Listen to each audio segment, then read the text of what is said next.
Olá, sejam bem-vindos a esta nossa conversa. Hoje a gente tem uma missão bem específica, né?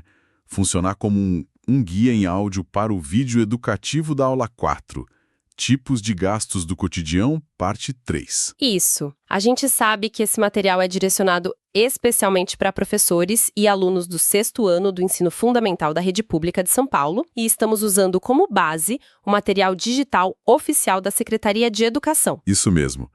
A ideia é a gente explorar juntos os conceitos-chave dessa aula.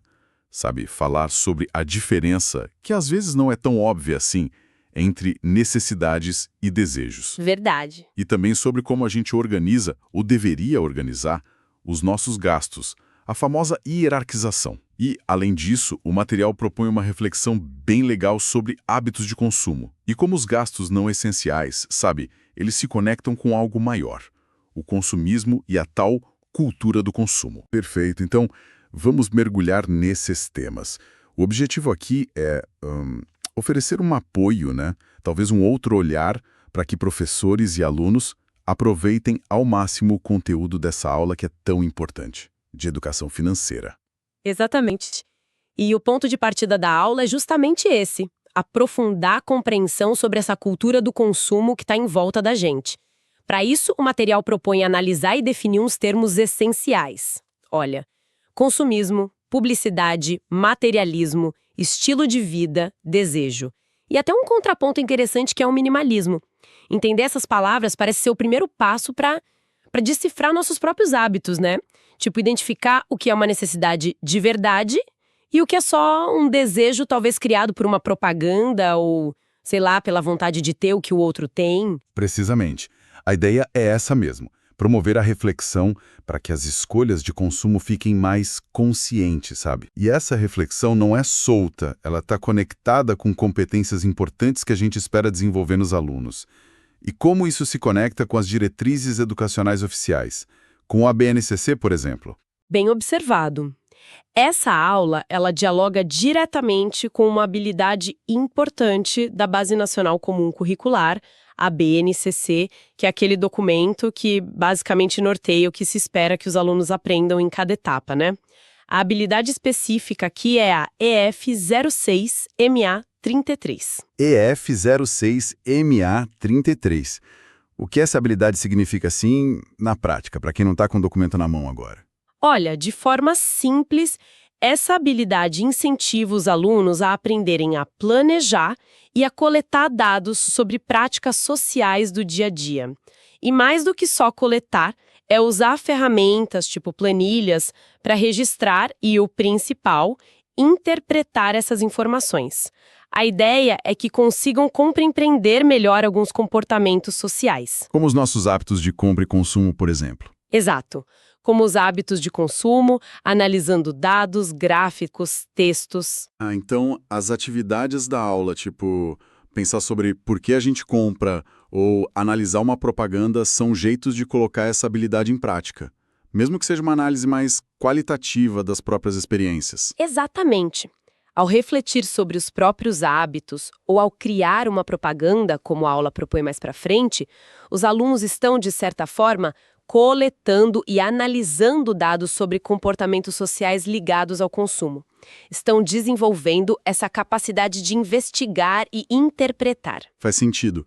Para quem está acompanhando com o material digital, onde é que a conversa começa a esquentar mesmo? Olha, a partir do slide 3, tem uma seção chamada Para Começar. Ali, o material já lança umas perguntas diretas, tipo: o que significa consumismo para você? E o que é publicidade? É um jeito de ativar o conhecimento que os alunos já trazem, sabe? É uma boa estratégia, né? Para não começar do zero, partir do que eles já pensam. E depois disso? Depois, os slides 4 a 6 são bem importantes. Eles trazem as definições mais formais daqueles conceitos que a gente falou. Acho que vale dedicar um tempo a eles porque são a base da discussão. Vamos passar por esses conceitos com um pouquinho mais de calma. Acho que vale a pena para fixar bem. Começando pela cultura do consumo. O que seria isso, essencialmente? O material descreve como um estilo de vida onde o ato de comprar, sabe, de adquirir bens e serviços, ganha um papel central. quase como se a nossa identidade, a nossa satisfação pessoal dependesse muito do que a gente consome.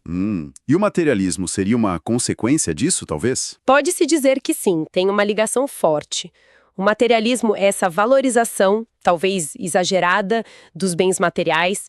É quando ter coisas vira a principal medida de sucesso, de felicidade, de status social, né? Interessante essa conexão. E aí entra o minimalismo como uma espécie de antídoto. Exato. Ele é apresentado como contraponto. A ideia de viver com menos, focar no que é realmente essencial, buscando satisfação em outras áreas da vida que não só no consumo. Entendi.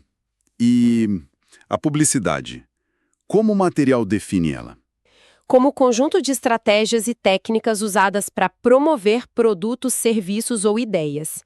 O objetivo é claro: persuadir as pessoas, despertar o interesse e, no fim das contas, levar à compra ou à adesão. E é ela que muitas vezes cria ou inflama o desejo, certo? Aquele querer algo que vai além da necessidade básica. Perfeita conexão. O desejo é esse anseio, essa vontade que pode ser genuína, mas que frequentemente é estimulada por fatores externos, como a própria publicidade ou a comparação social. E isso nos leva direto ao Consumismo. que seria o vilão dessa história toda. Olha, não sei se vilão é a melhor palavra, mas com certeza é um ponto crítico. O material define consumismo como a prática de comprar de forma excessiva, muitas vezes itens supérfluos, sem necessidade real. É um comportamento movido mais por esses desejos estimulados, pela busca de status, pela influência da publicidade e de um estilo de vida que valoriza o ter do que por uma necessidade concreta, entende?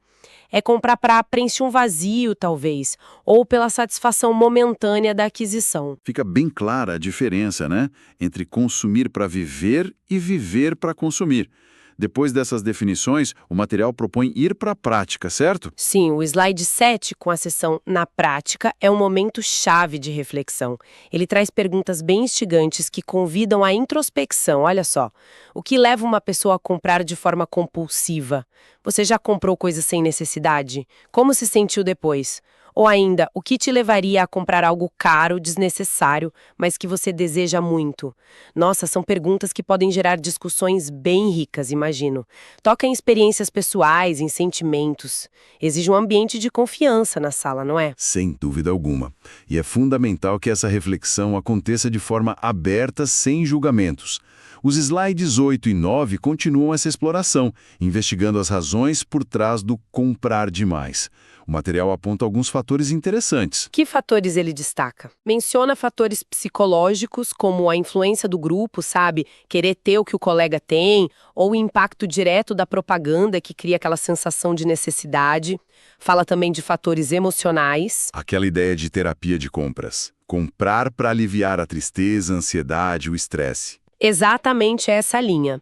O material toca nesse ponto de usar a compra como uma forma de lidar com emoções ou suprir alguma carência, alguma falta, e cita até fatores fisiológicos, como aquele exemplo clássico de ir ao supermercado com fome e acabar comprando muito mais do que planejou, agindo por impulso. É verdade, quem nunca passou por isso.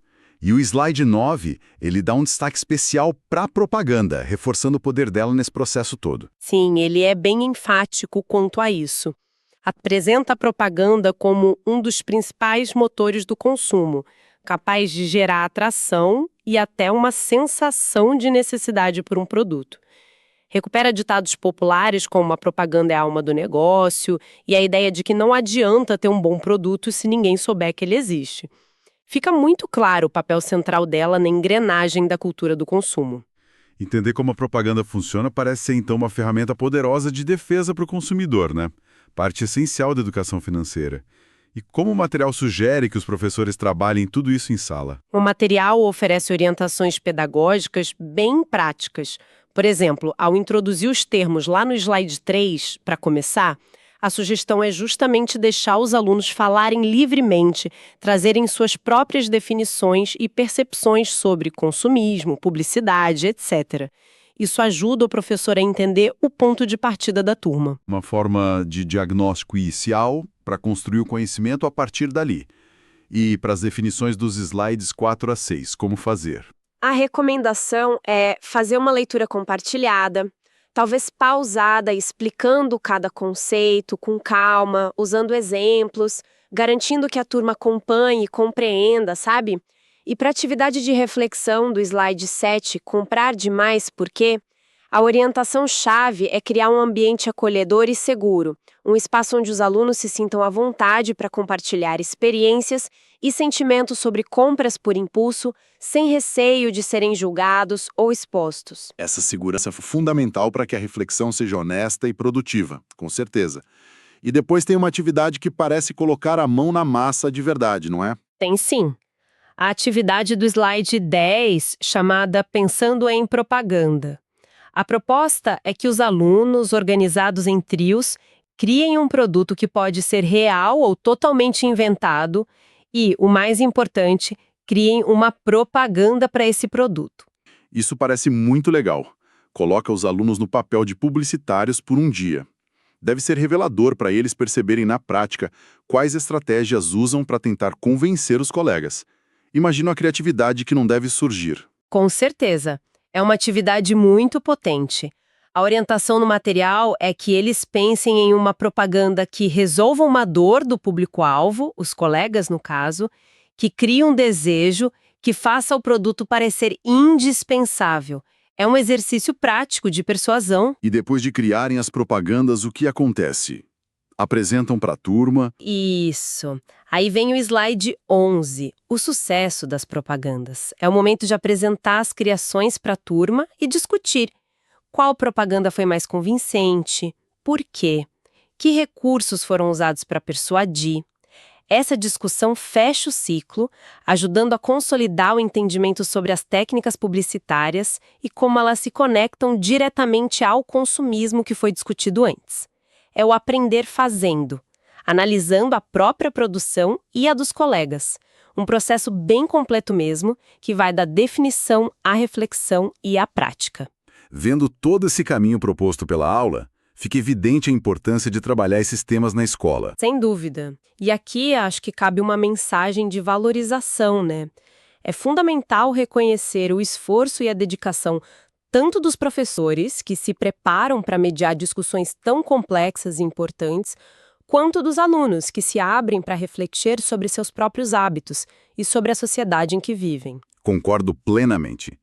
Discutir educação financeira, especialmente focando nesses aspectos comportamentais e culturais do consumo, é um trabalho que exige sensibilidade e engajamento de todos. Exato, entender de onde vêm nossos desejos, o que influencia nossas escolhas, como a publicidade nos afeta, tudo isso são passos muito poderosos para formar cidadãos mais conscientes e consumidores que tomam decisões mais alinhadas aos seus valores e objetivos. O trabalho feito em sala, com materiais como este, é de um valor imenso. Com certeza. Cada reflexão, cada debate sobre isso é uma semente plantada para um futuro financeiro potencialmente mais equilibrado e consciente. Parabéns mesmo a todos os envolvidos nesse processo educativo, pelo empenho e pela curiosidade. Então, fazendo um balanço dessa nossa conversa sobre a aula 4, parte 3, o que fica como mensagem principal? Me parece claro que entender os mecanismos por trás da cultura de consumo, desde o desejo que brota, muitas vezes estimulado pela publicidade, até a compra por impulso para suprir outras carências, nos equipa melhor, né? Dá ferramentas para fazer escolhas mais conscientes, mais conectadas com o que a gente realmente precisa e quer para a nossa vida. Perfeito. E talvez a gente possa deixar uma reflexão final que expande um pouco o material, mas está totalmente conectada a ele. A gente vive imerso num bombardeio constante de mensagens de consumo nas redes sociais, na TV, na rua, em todo lugar. Diante disso, como é que a gente pode, no nosso dia a dia, cultivar um filtro mais eficaz? Como desenvolver um olhar mais crítico e consciente para não sermos só levados por essas influências, mas sim decidirmos por nós mesmos o que realmente tem valor e faz sentido para as nossas vidas, para além do apelo passageiro do consumo? Fica a pergunta, né? Uma excelente pergunta para continuar a pensar, para levar para as conversas. E para quem está acompanhando este conteúdo pelo vídeo no YouTube, fica o convite. Não se esqueçam de curtir, seguir o canal e compartilhar este material com outras pessoas que também podem se interessar por essa discussão sobre educação financeira e consumo consciente. O professor Odiel agradece e até a próxima aula.